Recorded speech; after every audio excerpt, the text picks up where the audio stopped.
Good morning, friends. This is your old girl, Melanie Rose, here to share your daily aspects. Today is Saturday, January 8, 2022. The sun is in Capricorn, as are Venus and Pluto, so Capricorn's influence in our lives is heavy duty at this time. Heavy duty is practically Capricorn's call sign.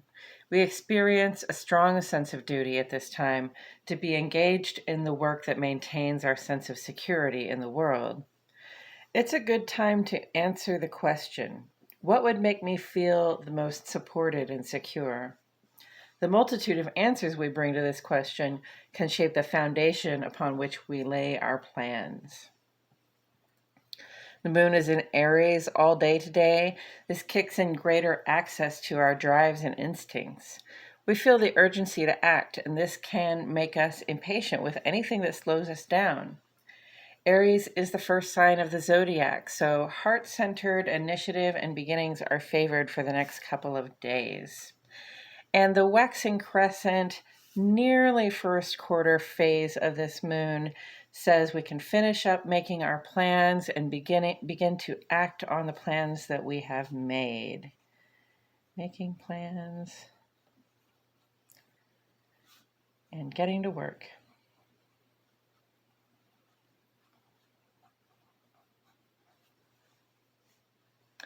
Okay, let's take a look at the legend and go over the symbols on the page today. Then we will get into some interpretation. As ever, at the top of the list, we have the sun, and the sun represents the outer life. This is who you are when you step out the door, the person that people first get to know when they meet you, and how you come to engage in your social, civic, and work spheres. After the sun comes the moon, and the moon represents the inner life. This is more about your relationship with yourself, the things you think and know, intuit, and feel, and also how you come to engage in your domestic sphere. Venus is very much on the page today, and Venus represents love and money, or how do you relate to those people and things that you like, love, and can't get enough of. Mercury represents the intellect, and that's really mostly our day-to-day thoughts, plans, and communications that we make, as well as the running around that we do. And Saturn is all about the structures that we rely on for support and our responsibility to maintain them. Neptune asks questions about our relationship to the human collective, and Chiron refers to our capacity to heal and also the healing work that we're doing in this life.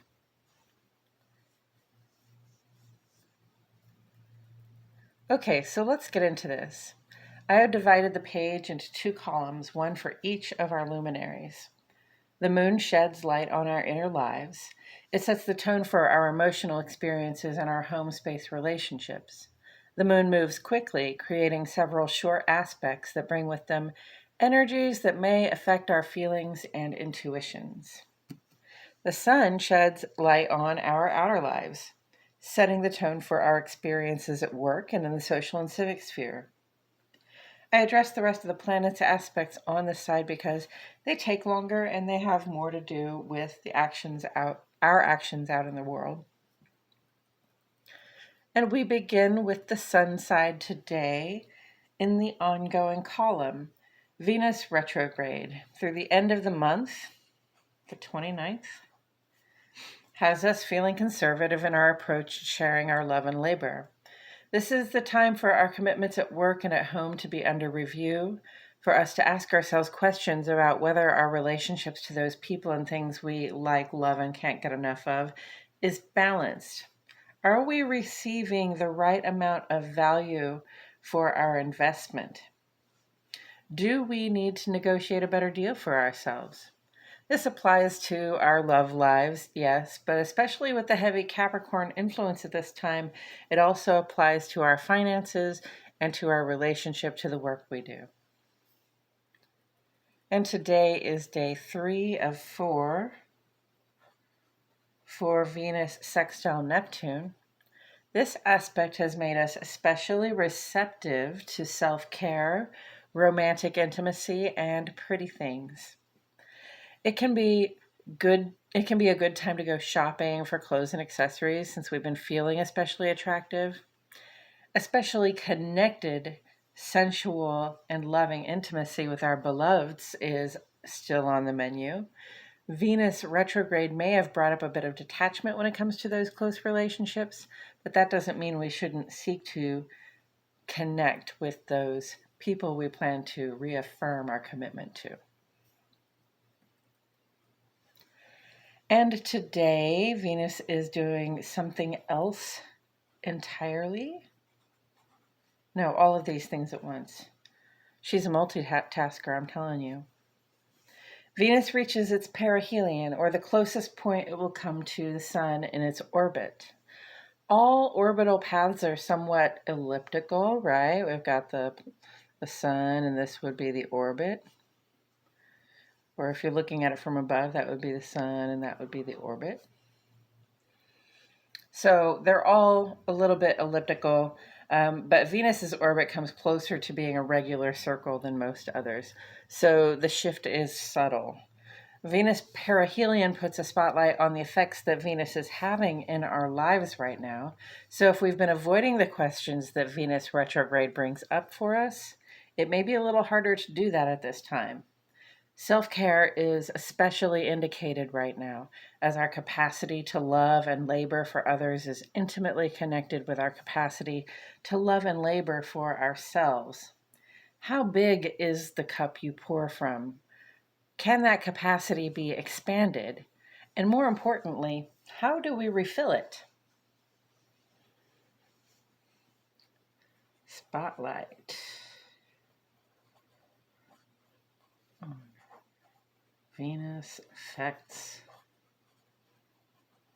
in our lives. And by spotlight, I just mean this is where the light is being shown. This is going to be the thing that you are noticing, the thing that you are drawn to see. And then at 6:47 in the evening, the sun makes a conjunct with Venus once again. 6:47. This symbolizes an amplification of the Venus perihelion effect I was just now discussing, especially retrograde Venus's effects in our outer life. Any imbalance in our workplace interactions will be obvious and actionable at this time. Address it in the moment if you can do so without having security called and asked to remove you. This aspect lasts about a day.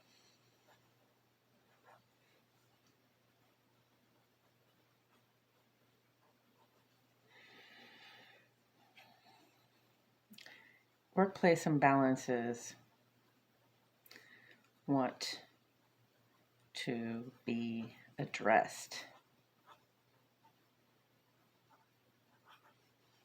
And that amplification power, it may almost be like you're compelled to do it. You don't really have a choice about opening your mouth and stepping forward. So heads up on that.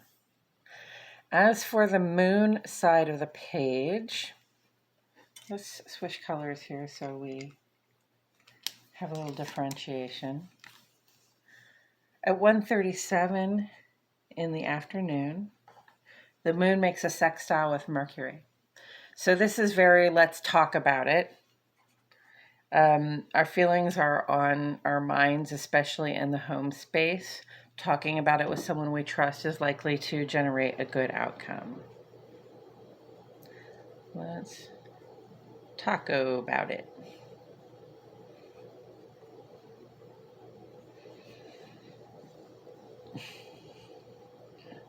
With someone you trust.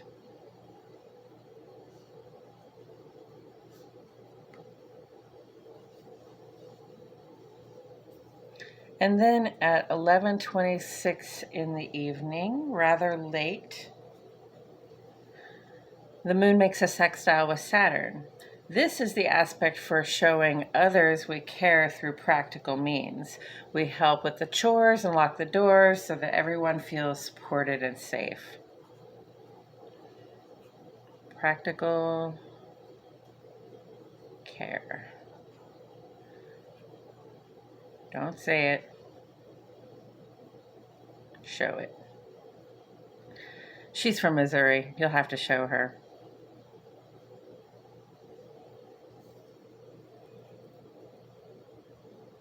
Okay, so the lunar signature, the lunar energy signature today really very much feels like let's collaborate and make some plans and get to work, right? Collaborate. That's what this is. Make plans. That's what that is. And then get to work. Goes here and there. Hey, it's like a football play. I'm almost a coach now. Okay, coming up this week, tomorrow, Mercury makes a sextile aspect with Chiron, which will encourage us to open up more about our worries and concerns.